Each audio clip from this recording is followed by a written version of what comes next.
Hello दोस्तों, आप सबका स्वागत है एक बार फिर से एस्ट्रो गुरु चैनल पर। मैं आप सभी के लिए आज एक और टैरो सेशन लेकर आया हूं और आज का विषय है कि यश प्राप्ति के लिए क्या करें, यानी सम्मान मिले इसके लिए आपको क्या करना चाहिए। लोगों से सम्मान मिले, समाज में आपको सम्मान मिले, आपको क्या करना चाहिए। आज की इस रीडिंग के लिए दो पाइल्स को बनाया गया है जिनके सिंबॉलिक्स आपकी स्क्रीन के ऊपर अब एक साथ दिखाए जा रहे हैं। Queen of wands pile number 1 और king of wands pile number 2। Tarot cards में 4 हाउस होते हैं। 4 हाउस में से एक हाउस है वॉन्ड्स हाउस, और वॉन्ड्स हाउस के क्वीन और किंग ये दोनों आज की पाइल्स के सिंबॉलिक हैं। दोनों आपकी स्क्रीन पर, जो आपको अच्छा लगे उसे अपनी पाइल का सिंबॉलिक मानिए और अकॉर्डिंगली आज की रीडिंग को देखिए। वॉन्ड हाउस के क्वीन और किंग को इसलिए लिया गया है क्योंकि ये हाउस कहीं ना कहीं सोशल इमेज को भी प्रदर्शित करता है, समाज में सम्मान की स्थिति को भी दिखाता है, इसलिए इसे लिया गया है। आप इसको चूज़ करें और अकॉर्डिंगली रीडिंग को देखें, ये आपके साथ रेजोनेट करेगी। हर बार की तरह इस बार भी टाइम स्टैम्प्स को डिस्क्रिप्शन और कमेंट सेक्शन दोनों जगह पोस्ट किया गया है ताकि आपको सुविधा रहे अपनी पाइल की रीडिंग पर डायरेक्ट पहुंचने के लिए। टाइम स्टैम्प के ऊपर क्लिक कर दीजिए, वीडियो आगे चला जाएगा और आप डायरेक्टली अपनी पाइल की रीडिंग पर पहुंच जाएंगे। जो लोग आज मुझसे पहली बार जुड़े हैं उनका एस्ट्रो गुरु चैनल पर बहुत बहुत स्वागत करता हूं। आप सभी इस चैनल को सब्सक्राइब जरूर करिए, बेल आइकन भी प्रेस करिए, क्योंकि जब आप बेल आइकन प्रेस करते हैं तो नए वीडियोज़ की नोटिफिकेशन आपके मोबाइल फ़ोन पर जानी शुरू हो जाती है। और मेरे रेगुलर व्यूअर्स और सब्सक्राइबर्स, आप सभी के सहयोग और प्यार के लिए बहुत बहुत आभार। आगे बढ़ने से पहले आपको बता दूं कि मैं एक प्रोफेशनल एस्ट्रोलॉजर, एक प्रोफेशनल टैरो रीडर भी हूं। तो आपकी स्क्रीन पर यह नंबर जो आ रहा है इसके ऊपर आप संपर्क कर सकते हैं अगर आपको अपने लिए एक पर्सनल टैरो रीडिंग सेशन चाहिए या अपनी कुंडली आप मुझे दिखाना चाहते हैं। ये व्हाट्सएप नंबर है तो इस पर कॉल नहीं करना है, इस पर मैसेज करिए। मैसेज के थ्रू सारी इन्फॉर्मेशन मेरी टीम मेंबर आपको प्रोवाइड करेगी और आपकी हेल्प करेगी मेरे साथ आपके सेशन को बुक करने में। तो चलिए आज की रीडिंग को शुरू करते हैं और आपकी पाइल में मिलते हैं।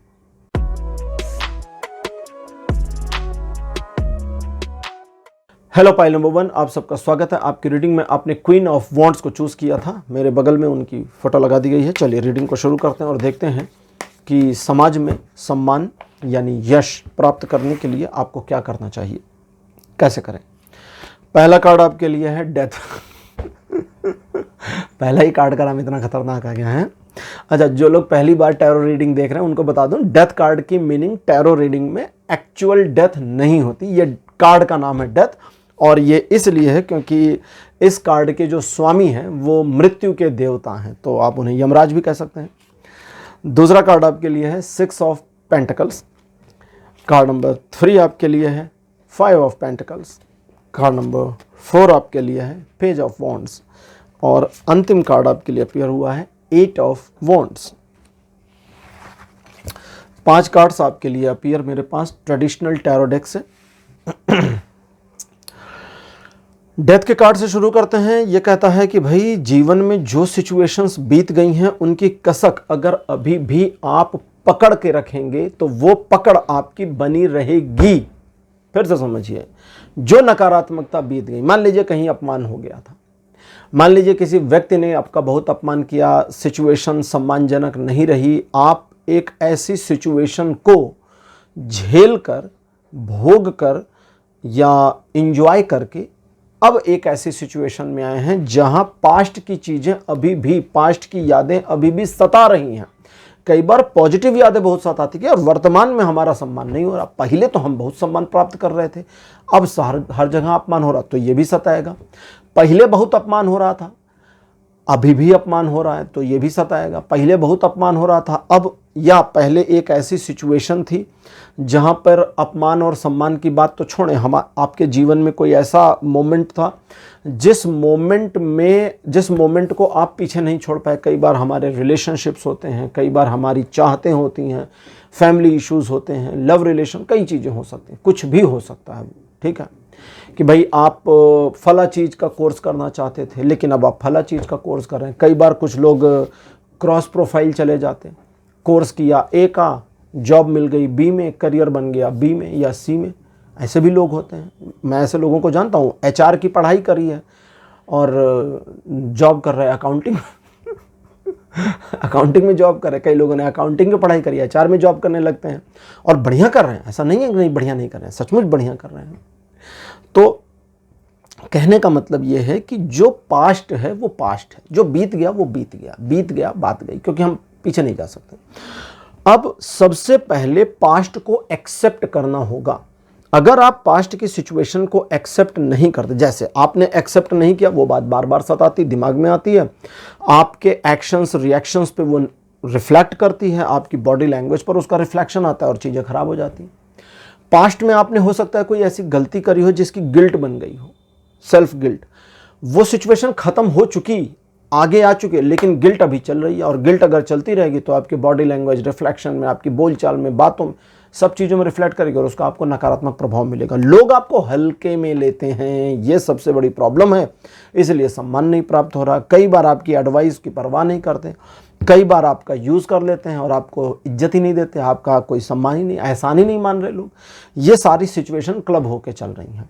लेकिन यहाँ पर रीडिंग कहती है कि आने वाले भविष्य में आपको सम्मान की प्राप्ति हो सकती है अगर आप अपने जीवन को थोड़ा सा सुधार की ओर लेकर चले जाते हैं, या अपनी स्ट्रेटजीज को और आसान, अगली लाइन बढ़िया थी, अच्छी थी, कहता आप अपनी स्ट्रेटजी को अगर थोड़ा सा चेंज कर देते हैं और आप अपनी पर्सनालिटी को उस ढंग से ग्रो करना शुरू करते हैं जो आपको सम्मान का अधिकारी बनाए, तो चीज़ें बहुत हद तक पॉसिबल हैं और आप यकीनन सम्मान प्राप्त कर जाएंगे जो आप करना चाहते हैं। आज की हमारी ओरेकल डेक बड़ी प्यारी है, यह है भगवद गीता दिव्य ज्ञान युक्त पत्रक।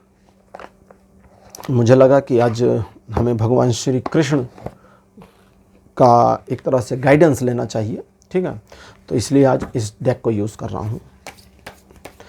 ये डेक बहुत अच्छी है, लेकिन इस डेक को बनाने वालों से मेरी शिकायत ये है कि कार्ड्स बहुत ज़्यादा पतले और थिन बना दिए हैं। खैर, पहला कार्ड आपके लिए, वो मेरे पास जो है ये है दयालु, सारे नाम हिंदी में, ये मुझे बहुत अच्छा लगा। दूसरा है निष्काम, कार्ड नंबर 3 आपके लिए है, ये है क्षमा।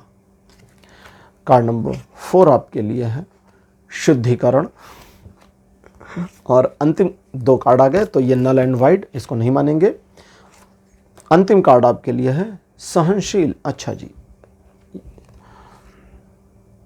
ये भक्ति और ये शास्त्र निर्देशों का पालन, तो ये रेलेवेंस भी नहीं दिख रहा है, मतलब जो सीक्वल चल रहा था उसमें इसकी रेलेवेंस नहीं आ रही है, इसीलिए उसको नल एंड वाइड मैंने कर दिया था।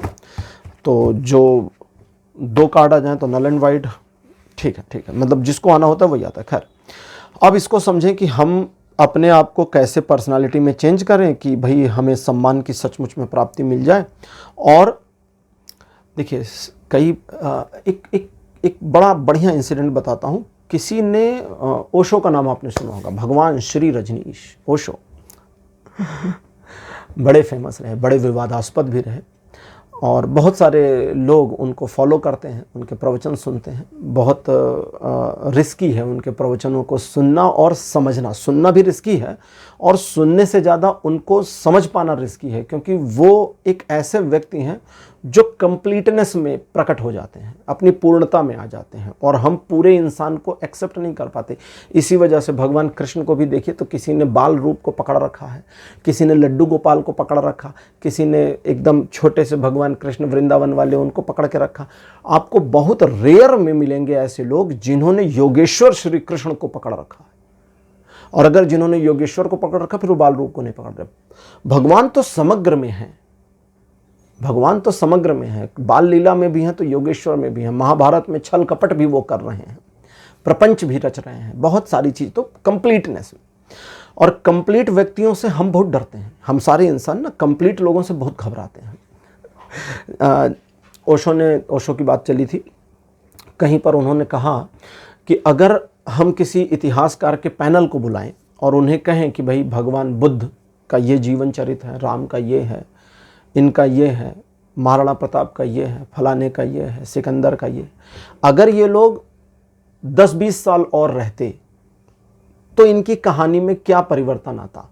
इतिहासकार उनके पैटर्न को देख कर आगे की 10 साल की कहानी लिख सकते हैं, लेकिन अगर किसी इतिहासकार को कहें कि कृष्ण 2 और दिन रहते, 2 और दिन, 10 साल छोड़ो, 2 दिन और रहते तो क्या परिवर्तन आता, तो इतिहासकार कहेगा पता नहीं क्या हो जाता, ये पर्सन 2 दिन में पता नहीं क्या कर देता, क्योंकि इतनी वर्सटाइल पर्सनालिटी पूरे हिस्ट्री में किसी की नहीं रही है, बहुत ज़्यादा वर्सटाइल। तो अभी ओशो की बात चली थी, ठीक है। ओशो कहते हैं कि ओशो ने कहीं किसी प्रवचन में कहा कि लोगों ने उन्हें कंप्लेन किया कि आजकल की युवा पीढ़ी बड़ों का सम्मान नहीं करती। तो उन्होंने कहा इसके दो उत्तर हैं। पहला, मेरा तो करते हैं क्योंकि मैं भी बुजुर्ग पीढ़ी में आ गया हूं और युवा मेरा सम्मान कर रहे होते हैं, तो तुम में समस्या है, तुम्हारा सम्मान नहीं कर रहे हैं। और दूसरा, ये कंप्लेन है कि आजकल की नई पीढ़ी पुराने लोगों का सम्मान नहीं कर रही। कंप्लेन ही तो है ना, शिकायत है एक, और ये शिकायत डॉक्यूमेंटेड है 2000 साल से। सुकरात ने अपनी किताब में लिखा था कि आजकल की नई पीढ़ी पुराने लोगों का सम्मान नहीं करती। 2000 साल से कंप्लेन चली आ रही है। सम्मान चाहिए तो सम्मान के योग्य बनना होगा। अगर आप सम्मान प्राप्त करने के योग्य हैं तो सम्मान मिलेगा, अगर आप अपमान के योग्य हैं तो अपमान मिलेगा। अभी आप अपने को योग्यता के पैरामीटर में न्यूट्रल रख लीजिए, एकदम बीच में, कि ना हम सम्मान के योग्य हैं ना अपमान के, बीच में हैं। सबसे पहली चीज कहते हैं कि दूसरे लोगों पर थोड़ी सी दया दिखाएं। अब यहां पर दया का अर्थ दूसरा है, मैं उसको एक्सप्लेन कर रहा हूं, उसे समझें। पहले कार्ड में कहते हैं प्रभु, चूंकि ये गीता की कार्ड है तो प्रभु के साथ ही चलते हैं हम भी। प्रभु कहते हैं कि दया का भाव लेकर आओ। दया का यहां पर यह मतलब नहीं है कि तुम किसी के साथ चच वाली पोजीशन को अख्तियार करके अरे क्या हो गया इसके जीवन में, अरे रे रे रे रे, नहीं, ये दया नहीं चाहिए, ठीक है, ये वाली अपने घर पे रखो। वो कहते हैं जब दया का भाव, क्योंकि उनको कभी कभी रीडिंग करता हूँ ना और आगे की इंफॉर्मेशन ऐसी कंट्राडिक्ट आती है कि मैं थोड़ा सा हैरान हो जाता हूँ, तो हंसी छूट जाती है। अभी मैं दया की बात कर रहा था, वो कहते हैं कि क्योंकि दया को करुणा तक लेकर आना है। अब दया और करुणा में जमीन आसमान का फर्क है, इसलिए मेरी हंसी छूट गई कि यार अब मैं दया की बात कर रहा था, अब ये करुणा की बात कर रहे हैं। और कहते हैं दया से करुणा तक जाना है, वहां तक लेके जाना है, तभी मामला बनेगा, वरना नहीं बनेगा। अब दया क्या होती है समझिए। आप रोड पे जा रहे हैं, एक गरीब भिखारी है, फटे कपड़े, चप्पल नहीं पहना, धूप में परेशान है, आप उसको देखें, आपको दया आ गया, आपने अरे बहुत गरीब आदमी है, इसको 10 रुपया देंगे तो कोई फर्क नहीं पड़ेगा, इसको 100 रुपये दे दो। आपने 100 रुपये दे, भैया बाबा चप्पल खरीद लेना, नंगे पाँव हूँ, ठीक। या बहुत ज़्यादा दया आ गई, आप गाड़ी वाड़ी लेकर के गए, आपने कुछ कपड़ा वपड़ा लाया, उसको दे दिया, भैया कपड़ा पहन लो, है शरीर पर फटा हुआ, ये दया है। आप दुखी हो गए उसको देख करके और आपने उसको मदद कर दी। लेकिन करुणा एक अलग चीज है। कहते हैं ना कि भगवान करुणावान है, करुणा करते हैं। बुद्ध के बारे में कहा गया है बुद्ध करुणा करते थे, दया वया नहीं करते थे। एक बंदा बुद्ध के पास गया, उसने कहा भगवान मैं आपके संघ में शामिल होना चाहता हूँ, संन्यास लेना चाहता हूँ। बुद्ध ने कहा क्यों, क्या हो गया, संन्यास क्यों लेना चाहते हो, घर में कौन कौन है? उसने कहा सब, पत्नी है, बच्चे हैं, माता पिता हैं, लेकिन नहीं मुझे संन्यास लेना। क्यों? उसने कहा मैंने देखा दुनिया बहुत दुख में है, मैं मदद करना चाहता हूं, मैं दुनिया का दुख दूर करने में अपना योगदान देना चाहता हूं। बुद्ध ने कहा पागल हो क्या, किसने कहा दुनिया दुख में, तुम दुख में हो, घर जाओ, कोई संन्यास वन्यास नहीं, शू पक, भगा दिया उसको। आनंद ने पूछा कि ये क्या था अच्छा खासा आया था, आपने भगा दिया। बोले ये और खराब कर देता दुनिया को, ये स्वयं दुख में है और दुनिया में दुखी लोगों की मदद करके बस अपने आप को सेटिस्फाइड करना चाहता था, और कुछ पर्पज वर्पज नहीं है।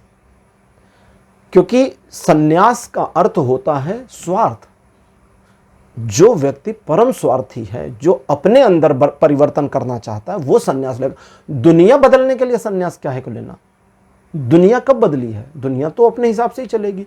एक सन्यासी के हिसाब से, मेरे हिसाब से, तेरे हिसाब से थोड़ी चलने वाली है। दुनिया तो भगवान के आने से नहीं बदली, दुनिया वैसी ही चल रही है, ठीक है। तो ये कहते हैं पहले दया का भाव लाओ, उनके ऊपर दया करो। जहां पर ये लोग जिनसे आपको अपमान की प्राप्ति होती है या सम्मान नहीं मिल रहा, या उन मामलों में जहां सम्मान नहीं मिल रहा, पहले तो उनके प्रति दया की भावना में आओ कि ये लोग बेचारे हैं, ठीक है, अब इनको तो समझ ही नहीं है, अब मैंने इसकी मदद भी कर दी, इसको एहसान भी नहीं फील हो रहा है, ये दया का पात्र है। आप वो भिखारी को 10 रुपया देने वाली मेंटेलिटी आप होल्ड करिए, कहते हैं पहले वो कर लो, क्योंकि शुरुआत वहां से होगी। अब कहते हैं कि वो शुरुआत जब वहां से होगी और वो दया का भाव आपने अपने भीतर लाना शुरू कर दिया, तो ये धीरे धीरे आपको लेकर जाना है कंपैशन तक, करुणा तक, कि भाई मैंने उसका काम किया, उसकी फीलिंग में क्या चल रहा है। एक तो मैं देख रहा हूं कि भाई उसका एटीट्यूड, उसका जेस्चर क्या है, ठीक, और मुझे उस पर दया करनी है। दया इसलिए करनी ताकि मेरा दिमाग ना डिस्टर्ब हो। भगवान ये कहते तुम डिस्टर्ब ना हो, ताकि तुम्हारा दिमाग ना डिस्टर्ब, तुमने दया करें, ठीक है, इसका प्रॉब्लम था, हमने मदद कर दी, ठीक है, चलो जाने दो, अपने मन में, उसको नहीं कहना, ये ऐसे नहीं कहना कि अरे ठीक है हमने तुम्हें मदद कर दी चलो जाओ, नहीं, अपने मन में सोचना है कि हमने इसकी मदद कर दी, ठीक है इतनी दया तो कर सकते हैं, सोच लीजिए कि दया शब्द यूज कर लीजिए, इतना मर्सी तो हम दिखा ही सकते हैं। लेकिन फिर कहते हैं कि धीरे धीरे इसमें चेंजेस लाओ और करुणा तक पहुंचो। जब किसी को तुम्हारी जरूरत है और किसी की आप मदद कर रहे हैं तो उसकी प्रॉब्लम को फील करने की कोशिश करिए, फील करने की, ठीक है। जब आप उसको फील करेंगे तो फीलिंग आपके अंदर की एनर्जीज की वाइब्रेशन को चेंज कर देगी और वो वाइब्रेशन उसे महसूस होगी। छोटे बच्चे को चोट लग जाए, पैर दौड़ते दौड़ते गिर जाए और चोट लग जाए, तो सारी दुनिया जानती है कि मां से ज्यादा परेशान कोई नहीं हो सकता, पिता भी नहीं हो सकता, क्योंकि पिता दया के भाव में आ जाता है कि मेरे बच्चे को लग गई, लेकिन मां करुणा में जाती है, उस दर्द को फील करना शुरू करती है और रोने लगती है। कभी कभी पिता भी रो जाते हैं क्योंकि वो फील में आ जाता है। आपको रोना नहीं है, उतना दिल पक्का करके रखना है, सामने किसी को रोना नहीं, लेकिन उसके प्रॉब्लम को फील करना है। एक बार जब आप उसकी प्रॉब्लम को फील कर जाएं तो कहते हैं कि अब फील करने के बाद जब आपने उसकी मदद करी, अभी और चीजें भी हैं, सिर्फ मदद वाले मामले को समझा रहा हूं, थोड़ा लंबा चल सकता है, ये मुझे लगा था 10 मिनट में रीडिंग खत्म हो जाएगी, लेकिन ऐसा नहीं है। अब कहते हैं कि जब उसकी हेल्प करी तो उसकी हेल्प को इसलिए करो क्योंकि उसे तुम्हारी मदद की जरूरत थी, तुम्हें कोई सम्मान वम्मान नहीं चाहिए, तुम्हें एहसान वैसान नहीं बनाना किसी के ऊपर। कहते तुम मदद करो क्योंकि मदद की जानी चाहिए थी भाई, यहां पे नीड पैदा हो गई थी, जरूरत आ गई थी, तो कर दिया तो कर दिया, बस बात खत्म, अब इससे आगे नहीं। अब आगे कहते हैं कि अब ऐसा व्यक्ति यदि कृतज्ञ हो जाए, आपकी दया, आपके करुणा, आपकी हेल्प को भी निगलेक्ट कर दे और उसके चेहरे पर अगले दिन से कोई भाव नहीं है, तो कहते हैं फिर क्षमा कर दो उसको, छोड़ो जाने दो, बात गई, रात गई बात गई, खत्म कर दो। और अपने भीतर में कहते हैं शुद्धिकरण कर दो। शुद्धिकरण मतलब अपने अंदर उसके लिए कोई कलुषता ना लाओ। कलुषता मतलब कोई डार्कनेस नहीं लानी है, कोई नेगेटिविटी नहीं। एक पर्सन प्रॉब्लम में था, उसे मदद चाहिए थी, हमने प्रॉब्लम को गहराई से फील किया और हमने पाया कि मदद करनी चाहिए। एक मदद होती कि अरे यार ये प्रॉब्लम है चलो मदद कर देते हैं, तो ये चलो मदद कर देते हैं दया है, लेकिन हमने फील किया और फील करके हेल्प करी, अब ये कंपैशन हो गया और उस कंपैशन के बाद आपको वो मामले को छोड़ देना। भाई जब हम करुणा में मदद कर रहे हैं, हम किसी को अगर दया में कोई मदद करते हैं तो हमें रिवार्ड चाहिए। भिखारी को 10 रुपये दिया, कहता भगवान तेरा भला करेगा, हमको भी लगता है भगवान भला करेगा, ठीक। लेकिन जब हम कंपैशनेट होकर के मदद कर देते हैं तो हमें कुछ चाहिए वही नहीं, हम तो बस इसलिए कर रहे हैं क्योंकि मदद की जरूरत आ गई थी, ठीक है। अब मदद की जरूरत के साथ मदद करी, फिर उसको भूल जाइए, और वो व्यक्ति कृतज्ञता दिखाता तो उसको क्षमा कर दीजिए, लेकिन फिर अपने अंदर शुद्धता लाइए। और शुद्धिकरण क्या करना अपने अंदर कि भाई ईश्वर के द्वारा मेरे जीवन को जिस तरह से यूटिलाइज कराया जाना था ईश्वर वैसा करा रहे हैं और हम उसमें खुश हैं, अपने में प्रसन्न रहिए। आगे कहते हैं कि तुम्हारे भीतर आते इस परिवर्तन से तुम्हें सम्मान अनायास प्राप्त होना शुरू हो जाएगा, रीजन लेस ऑनर मिलना शुरू हो जाएगा।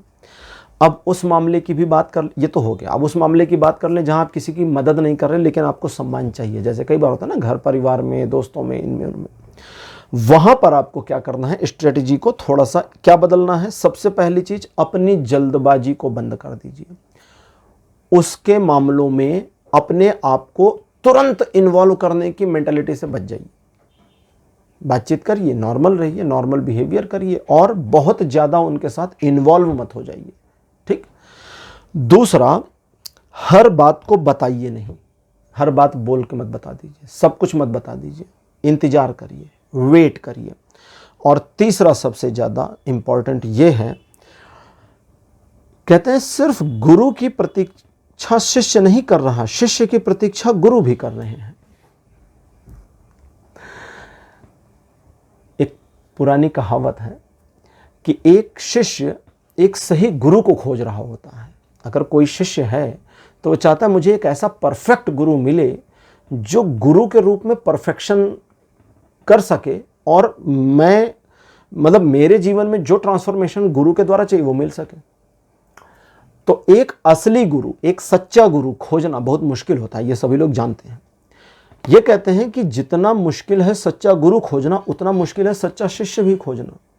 आपको क्या लगता है पुराने जमाने में, महाभारत में अगर ऐसे तीर थे जो मंत्रों से चलते थे, जो स्क्रिप्चर्स में लिखे हैं, बहुत चीज़ें लिखी हैं, तो ये भी लिखा, तो मतलब ये भी सच ही है, ऐसा नहीं कि सच नहीं है। भगवान राम अगर एक वाण मार के, एक तीर मार के समुद्र को सुखाने की क्षमता रखते थे, तो दैट मीन्स कुछ तो पावर थी। लेकिन वो सारी पावर्स, वो सारे मंत्र समाप्त क्यों हो गए? क्योंकि पहले तो उनको डॉक्यूमेंट नहीं किया गया ताकि गलत हाथों में न चले जाएं।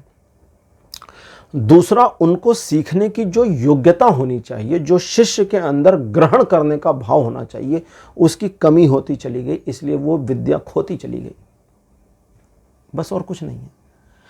आज भी यूनिवर्सिटीज़ में, क्लासेस में टीचर्स बहुत सारी बातें बच्चों को इसलिए नहीं बता देते क्योंकि उनको दिखाई दे रहा है कि ये सुनना ही नहीं चाहते भाई, इसको समझना ही नहीं है, इसको खाली बस जितना किताब में लिखा है उतना सिलेबस चाहिए, उसके आगे एक लाइन नहीं। तो वो कहते भाड़ में जाए, हम काहे को टेंशन लें, उतना समझ जितना लिखा है।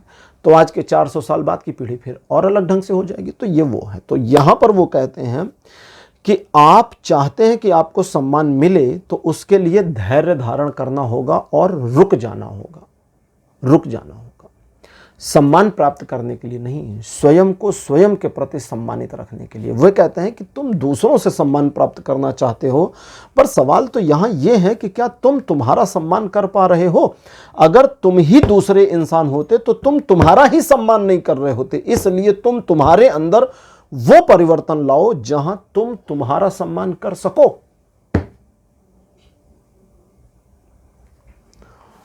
मैं रुका हुआ हूं इसलिए कि ये रुके हुए हैं कुछ बता नहीं रहे हैं। ऐसा लगता है कि यहाँ कुछ सोचा जा रहा है अगली लाइन के लिए, इसलिए मैं भी रुका हुआ और आपसे बातें कर रहा हूँ। और अगली लाइन कहती है कि बस बात खत्म, कंप्लीट हो गई। और ये बात आखिरी वाली जिसको नहीं समझ में आई उसको रिपीट करके फिर से सुनिए, फिर से सुनिए, फिर से सुनिए, फिर से सुनिए, फिर से सुनिए। और क्यों? क्योंकि ये कहते हैं कि हर व्यक्ति के लिए इस संदेश की मीनिंग्स अलग है।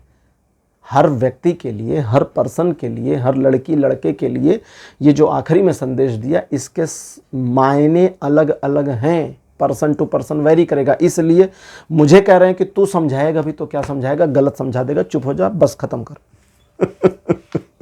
फाइल नंबर 1 रीडिंग कंप्लीट हो गई है। आज की रीडिंग आपको कैसी लगी? अपने एक्सपीरियंस, अपने अनुभव कमेंट सेक्शन में जरूर लिखिएगा। इस वीडियो को लाइक करिए, शेयर करिए और चैनल को सब्सक्राइब करना बिल्कुल मत भूलिएगा। अगले वीडियो में आपसे फिर मिलूंगा। Bye bye.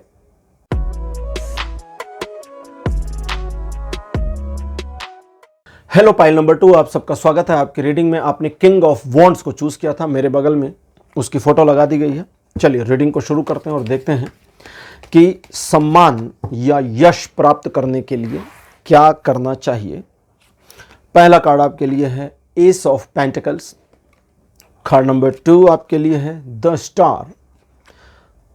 थर्ड नंबर पर आपके लिए है 7 ऑफ पेंटिकल्स। कार्ड नंबर 4 आपके लिए है द सन। और अंतिम कार्ड आपके लिए है 6 ऑफ कप्स। ऐसा नहीं है कि आपका सम्मान नहीं किया जा रहा, ऐसा बिल्कुल भी नहीं है कि लोग आपका सम्मान नहीं कर रहे, लेकिन कहीं ना कहीं कुछ मामलों में आपके ईगो की वजह से चीज़ें थोड़ी सी डिस्टर्ब हो रही हैं, तो उस मामले को थोड़ा ठीक करना पड़ेगा। ईगो को अगर मैनेज करेंगे तो चीज़ें थोड़ी ज़्यादा पॉजिटिव हो जाएंगी, पहले तो ये समझ लें। दूसरा, सम्मान प्राप्त करने के लिए क्या करें, आज का हमारा विषय है।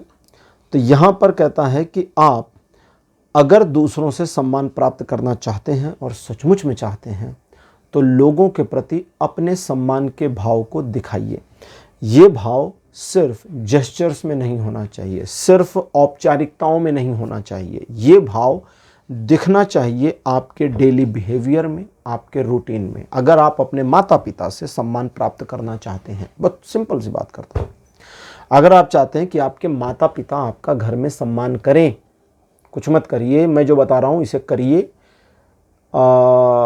यूट्यूब कमेंट्स पर तो नहीं, हमारे जो व्हाट्सएप नंबर जो आ रहा है ना, व्हाट्सएप नंबर, इस पर आप भेज देना लिख कर कि ये काम किया या नहीं किया। 2 महीने के अंदर, मैक्सिमम 2 महीने, वो पहले ही हो जाएगा, 2 महीने मैक्सिमम। डेली बेसिस पर सुबह उठें, अपने माता पिता को जाएं और उनके चरण छू के प्रणाम करें। अगर आप एक बहू हैं तो अपने सास ससुर को रोज़ प्रणाम कर लें। सुबह उठें, पहला काम आपका ये होगा। ठीक है, ब्रश कर लीजिए अपने, आजकल तो अटैच बाथरूम होते हैं तो लोग फ्रेश हो लेते हैं, कई बार नहा भी लेते हैं, कमरे से ही नहीं निकलते, नहा भी लेते हैं। ठीक है भाई, सोसाइटी आजकल इस तरह से डेवलप होगी तो कोई दिक्कत नहीं है। लेकिन जब आप अपने रूम से निकले तो जो भी आपके घर में सबसे बुजुर्ग हैं उनको जाएं, उनके पैर छू करके प्रणाम करें। अगर आपने ये कभी नहीं किया और अगर आपको ये करना है और आपको लगता है थोड़ी शर्म आ रही है, अब कैसे शुरू करें, हमने तो यार इतने सालों से कभी नहीं किया, अब कल से कैसे शुरू करें, पहले प्रणाम करिए। वो पूछें क्या हुआ है आज, ये कुछ बदलाव आ गया, ऐसा कैसे, तो उनको बताइए कल हमने यूट्यूब पर देखा, किसी ने हमें बताया कि ये करना चाहिए तो हम कर रहे हैं, दैट्स इट। ठीक। बोले कौन थे, बोले कोई नहीं, बस किसी ने बताया, जरूरी नहीं आप डिटेल दे दें। 2 महीने के अंदर उनसे आपको वापस सम्मान प्राप्त होना शुरू हो जाएगा। लेकिन ये जो प्रणाम है ये औपचारिकता नहीं होनी चाहिए। कहता है कि सिर्फ एक जेस्चर नहीं होना चाहिए कि भाई कृष्णा सर ने ना यूट्यूब पे बोला अब रोज उठो भैया मम्मी पापा के पैर छुओ, एक काम ये और हमारा बढ़ गया, तो फिर कभी सम्मान नहीं प्राप्त होगा। गालियां अलग मिल जाए, भले मिल जाए। सचमुच में सम्मान में उनका चरण छूइए, रियली में करिए इसको। एक तो है ना कि भाई आपको सजेस्ट किया, जैसे छोटे बच्चे होते हैं उसको कहते हैं कि बड़ों के पैर छू लो। मेरा बच्चा बहुत छोटा था, उसको सिखाए थे बच्चों के बड़े के पैर छू लो। एक बार कहीं गए थे तो एक कोई ओल्ड लेडी थी, हमने कहा बेटा पैर छू लो, तो एक उंगली से उसने ऐसे पैर छू लिया। छोटा था 2 साल का, एक उंगली से ऐसे पैर छू लिया, क्योंकि पैर छूना था। अब 2 साल के बच्चे का समझ विकसित होना शुरू होता है, तो उसको पता चला था कि हम उंगली से चीज़ों को छूते हैं, डोंट टच इट, तो उंगली मत लगाओ, तो एक उंगली से पैर छू लिया। तो कई बार हो जाता है, ठीक है। फिर उसको धीरे धीरे सिखाया कि नहीं आपको क्या करना है, इसका क्या महत्व है। छोटा बच्चा धीरे धीरे समझाए, धीरे धीरे समझ में आना शुरू हो गया। तो आपको जो समझा रहा हूँ वो भी समझे कि समग्रता में जाएं और सचमुच में पैर छुएं। और जब आप पैर छुएं तो ये फील करें कि हाँ भाई ये बड़े हैं, सम्मान के योग्य, और मुझे पैर छूना है। अब क्या करें, किसी दिन रात को झगड़ा हो गया, सासू माता से लड़ाई हो गई, पिताजी से झगड़ा हो गया, झगड़ा अपनी जगह, रोज का काम अपनी जगह, ठीक है। मैं ऐसे कई लोगों को जानता हूं जो झगड़ा करते हैं और कहते हैं खाना नहीं खाऊंगा, हम खाना ही नहीं खाएंगे, झगड़ा हो गया, घर में लड़ाई होगी, खाना बंद।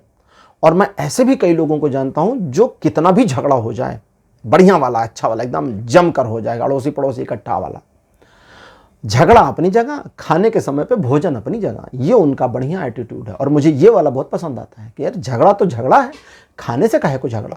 तो माता पिता से झगड़ा हुआ, तू मैं हो गई, बातचीत हो गई, कुछ भी हो गई, लेकिन आप अपने प्रणाम की प्रक्रिया को रोज करें। यकीन मानिए अगर आप ऐसा करते हैं तो बस करके देखिए, आप मुझे कमेंट में लिखेंगे, थैंक यू भी बोलेंगे। चलिए अब फिर आते हैं। तो पहले तो कहता है कि भाई दूसरों को भी सम्मान दीजिए, और अब ये सभी के लिए है ना, वो वाला तो एक था माता पिता का, ये सभी के लिए, दूसरों को सम्मान दीजिए। सम्मान देने का मतलब थोड़ी दूसरे का पैर छू लेंगे, सम्मान प्रदर्शित करिए जहां पर जरूरत है। अब ये नहीं कि जैसे ही मिले वो जापानीज की तरह हेलो जी, ऐसा नहीं करना है ना, ठीक। हालांकि जापानीज हर समय ऐसा नहीं करते, वो हमारे मूवीज में ऐसा दिखाया जाता है। तो सम्मान का प्रदर्शन करें जहां पर जरूरत हो, और सम्मान प्रदर्शित करने के बाद में उनसे वापस सम्मान की उम्मीद ना रखें।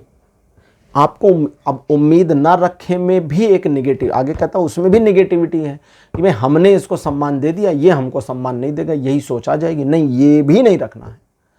उम्मीद नहीं रखनी मतलब उम्मीद की उम्मीद को भी गिरा दो, निगेटिव वाली भी पॉजिटिव वाली भी सब डाउन कर दो। मुझे भाई किसी के साथ में हूँ, उसने, हम लोग कहीं पर हैं, उसने मेरे लिए कुछ, सपोज करिए हम बर्गर खा रहे हैं, उसने कहा मैं पेमेंट कर देता हूँ, मैंने कहा ठीक है कर दीजिए। अब करने के बाद मुझे क्या करना है, थैंक यू वेरी मच, धन्यवाद। अब उसको मैंने थैंक यू कहा तो मुझे उम्मीद नहीं करनी कि वो बोलेगी वेलकम, मैं काहे उम्मीद करूँ, ये तो उसका काम है, बोले ना बोले उसकी मर्जी, वो बोले तो ठीक, ना बोले तो भी ठीक, हम दोनों में। लेकिन मेरा जेस्चर क्या था, मेरा यहां पर औपचारिकता क्या थी कि मैं उसे धन्यवाद करूं, तो मैंने किया। ये आपको करना है, ठीक।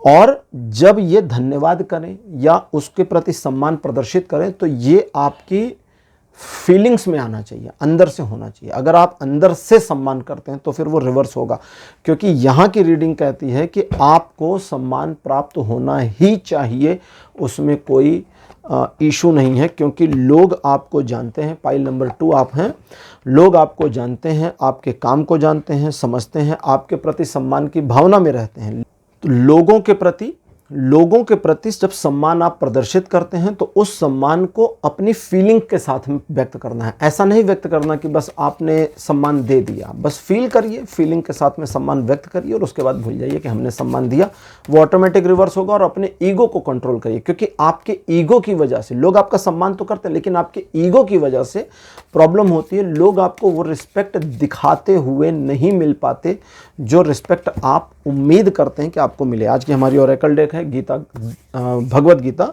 दिव्य ज्ञान युक्त पत्रक। मुझे लगा भगवान कृष्ण की गाइडेंस अच्छी रहेगी। पहला कार्ड आपके लिए अपीयर है भक्ति।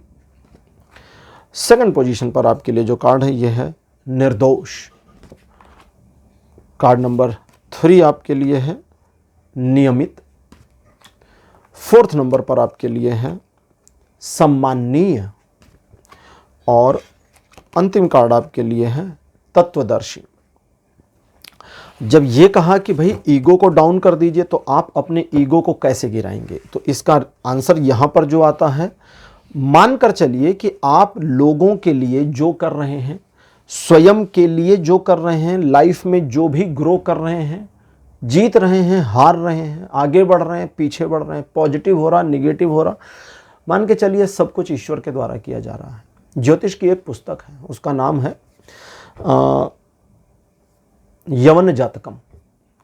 उसमें एक जगह पर है कि लाइफ में आप कुछ भी तय नहीं कर सकते, कुछ भी डिसाइड नहीं कर सकते, क्योंकि हर चीज प्री डिसाइडेड है, हर चीज प्री डिसाइडेड है। ठीक है, यहां तक कि हम क्या सोचेंगे, क्या सोचते हैं, ये भी कुछ ज्ञानी लोग हैं कहते हैं ये सब लिखा हुआ है, सब डिसाइडेड है कि तुम इस मोमेंट में क्या करोगे, तुम उस मोमेंट में क्या करोगे, सब तय है। हम बस एक रोल प्ले में फंसे हुए हैं। कहते हैं ना मोक्ष चाहिए, इस जीवन मरण के चक्र से हम छूट जाएं भगवान, बस मोक्ष। मोक्ष का मतलब जो रोल प्ले चल रहा है उससे हट जाएं। ये एक ऑटोमेटेड रोल प्ले है। अगर हम पानी पी रहे हैं तो ये भी लिखा हुआ है, हम इस हाथ से उठाएंगे, इतना ऊपर उठाएंगे, इतना घूंट पिएंगे, इतनी क्वांटिटी में पिएंगे, सब लिखा हुआ है उनके अनुसार। मैं हालांकि इस पर थोड़ा सा कम सहमत हूं पर्सनली, लेकिन ठीक है। तो कहते हैं ये मान लो कि जो है नहीं है, हो रहा है नहीं हो रहा, हुआ नहीं हुआ, पॉजिटिव निगेटिव, अच्छा बुरा, सब उन्हीं की कृपा से हो रहा है।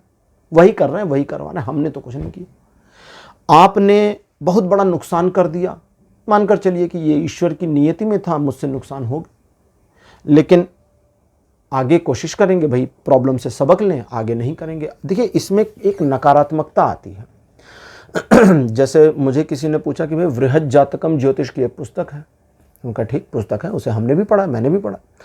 उसमें लोगों के विधर्मी होने को, चोर लुटेरे हत्यारे होने के योग को दर्शाया गया है कि कुंडली में ये योग हो तो व्यक्ति हत्यारा हो सकता है, ये योग हो तो चोर हो सकता है, ये योग हो तो लुटेरा हो सकता है। मैंने कहा वो मैंने भी पढ़ा है। तो बोले फिर इसमें व्यक्ति की स्वतंत्रता कहाँ है? व्यक्ति कहाँ स्वतंत्र है? उनका सोच से स्वतंत्र है, सोच से स्वतंत्र है भाई। एक बच्चे की कुंडली में दशम भाव परिपुष्ट हो और दशम भाव पर राजयोग का समावेश हो और दशम भाव किसी पाप ग्रह से दृष्ट ना हो, तो कोई भी ज्योतिषी, चाहे छोटा हो, चाहे मोटा हो, चाहे बड़ा हो, चाहे भारत का हो, चाहे विदेश का हो, जैसे कुंडली देखनी आती, सब कहेंगे कि उच्च सरकारी नौकरी के योग हैं। ठीक, क्लियर। दशम भाव पुष्ट परिपुष्ट जैसा बताया वैसा। वो बच्चा डिसाइड करे कि हाई स्कूल के बाद मुझे काम नहीं करना, मुझे सेब बेचना है ठेला लगा के, तो एक नहीं 1000 ज्योतिषियों की भविष्यवाणी गलत हो जाएगी। फिर सवाल उठता है कि उस योग का क्या होगा। मैं रुकता नहीं हूं। जब मैं ज्योतिष पढ़ रहा था, रिसर्च कर रहा था, तो मैं अपने स्टडी को रिसर्च की तरह से लेता हूं। तो मैंने भी सोचा कि भाई ये अगर ये वाली सिचुएशन होगी, क्योंकि इंसान है, इंसान डिसीजन करने के लिए फ्री है, हमारे निर्णय हैं, हम करें ना करें हमारी मर्जी। और वो बच्चा सोचे नहीं जी मेरे को तो सेब का ठेला लगाना है, तो उस योग का क्या होगा? वो जो पॉजिटिव योग बना था सरकारी में जाने, या सरकारी मतलब एक तरह से कहें तो जिसको कहते हैं ना राज्य के उच्च अधिकारी बनने के संयोग, तो उस योग का क्या होगा? तो कुछ नहीं होगा, वो कैरी फॉरवर्ड अगले जन्म में चला जाएगा। दुनिया का क्या है, चलती रहती है। हमारा क्या है, हम तो मर जाएंगे फिर आएंगे, मर जाएंगे फिर आएंगे, आते ही रहेंगे, गोल गोल घूम रहा है, सब घूम रहा है। तो अपने कर्म को ईश्वर को समर्पित कर दें, आपका ईगो बनना बंद हो जाएगा। और सम्मान प्राप्त करने के लिए सबसे पहले यहां पर फिर यह कहता है कि सम्मान मिला हुआ है, लेकिन आपके घमंड, आपके ईगो और आपके गलत व्यवहार या गलत चीजों के साथ स्टैंड लेने की वजह से मामला गड़बड़ हो जाता है। तो ये चीजों को बंद करना पड़ेगा। आप गलत का साथ देंगे, सम्मान नहीं प्राप्त होगा। महाभारत के एक पात्र, चूंकि भगवत गीता का कार्ड चल रहा है, महाभारत के एक पात्र कर्ण के बारे में दुनिया में बहुत सम्मान है, बहुत सम्मान है, बहुत बहुत बहुत है। महाभारत पढ़ लीजिए, आप कहेंगे बहुत dot dot dot dot dot dot type का आदमी था, क्लियर आप यही कहेंगे। आप उसके बारे में अच्छा नहीं कह सकते। अर्जुन को हराऊंगा, अर्जुन को हराऊंगा, महाभारत में 7 जगहों पे उल्लेख है, 7 युद्ध हारा है वो, अर्जुन से भी हारा है। महाभारत युद्ध होने से पहले भी हारा है, विराट युद्ध में अर्जुन से हार गया था, अर्जुन ने अकेले पूरी कौरव सेना को हरा दिया था। तो कहीं ना कहीं अपने ईगो को हमें होल्ड करना पड़ेगा। आगे कहते हैं कि सिर्फ भगवान को अपने सब कर्म समर्पित करने से काम नहीं चलेगा, आपको अपने को भगवान के प्रति समर्पण के भाव में सचमुच लगाना पड़ेगा। देवर्षि नारद, नारायण नारायण, बड़ा मजाक बनाया टीवी सीरियल्स ने इस नारायण नारायण शब्द का, इसको समझ नहीं पाए। देवर्षि नारद जब विचरण करते हैं पूरी सृष्टि में, यूनिवर्स में घूमते हैं, तो अपनी वीणा बजाते हैं और कहते हैं नारायण नारायण। वे कहते नहीं हैं नारायण नारायण, ये उनके अंदर से प्रस्फुटित होता है, अंदर से आता है नारायण नारायण, और कुछ नहीं है जगत में, सब नारायण नारायण। दुनिया क्या है? नारायण नारायण। दुनिया में क्या है? नारायण नारायण। दुनिया में कौन रहेगा? नारायण नारायण। सब समाप्त हो जाएगा, तब कौन बचेगा? नारायण नारायण। ये है नारायण नारायण, वो नहीं है जो टीवी सीरियल में दिखाते हैं मजाकिया अंदाजों। तो ये कहते हैं कि उनकी भक्ति में समाहित भी होना है। जब उनकी भक्ति में समाहित होंगे तो ईगो गिरेगा। अभी तो एक यहां पर अब आगे चल रहे हैं ना, चूंकि रीडिंग में पहले तो कहते हैं उनको समर्पित कर दो, ये स्टेप्स हैं। पहला स्टेप ईगो गिराने का कि भगवान को समर्पित करो, जो पॉजिटिव नेगेटिव अच्छा बुरा हमसे जो भी हो रहा सब ईश्वर करा रहे हैं, ये पहला समर्पण। अब आगे कहते हैं इस समर्पण के बाद अगला समर्पण करो, स्वयं को उनकी भक्ति में भी डालो कि हम तो ईश्वर की ही भक्ति में लीन हैं।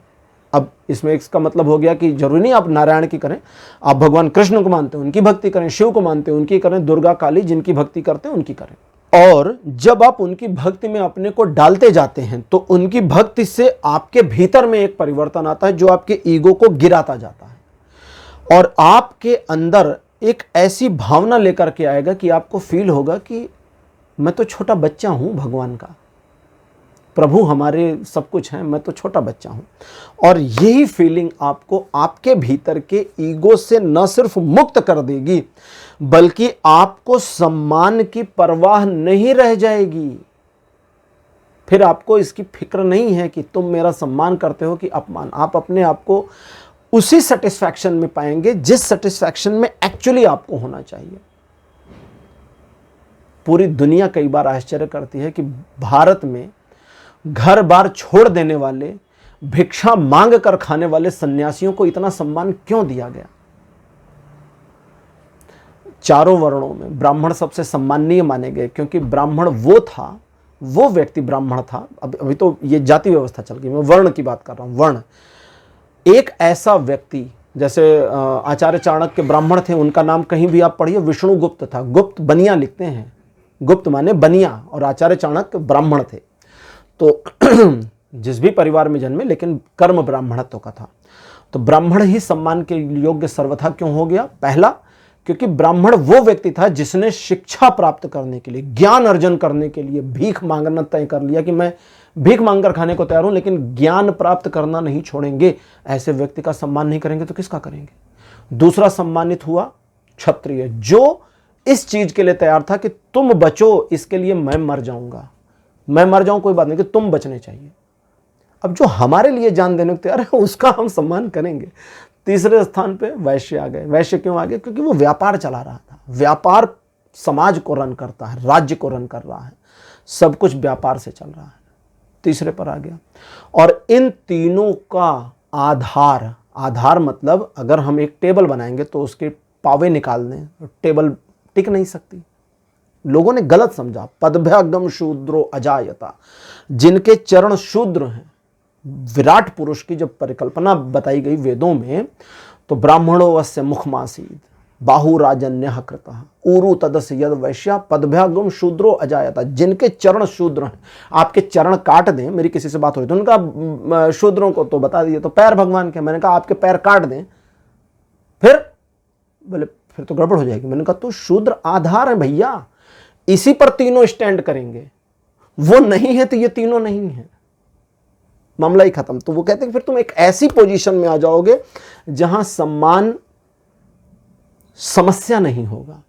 और ऐसे व्यक्ति, अब आगे कहते हैं, और ऐसे व्यक्ति का जिसके लिए सम्मान कोई समस्या नहीं, उसका तो सम्मान ही होता है और कुछ नहीं होता। रीडिंग कंप्लीट हो गई, पाइल नंबर 2 आपकी। आज की रीडिंग कैसी लगी, अपने एक्सपीरियंस, अपने अनुभव कमेंट सेक्शन में जरूर लिखिएगा। इस वीडियो को लाइक करिए, शेयर करिए और चैनल को सब्सक्राइब करना मत भूलिएगा। अगले वीडियो में आपसे फिर मिलूंगा। Bye bye.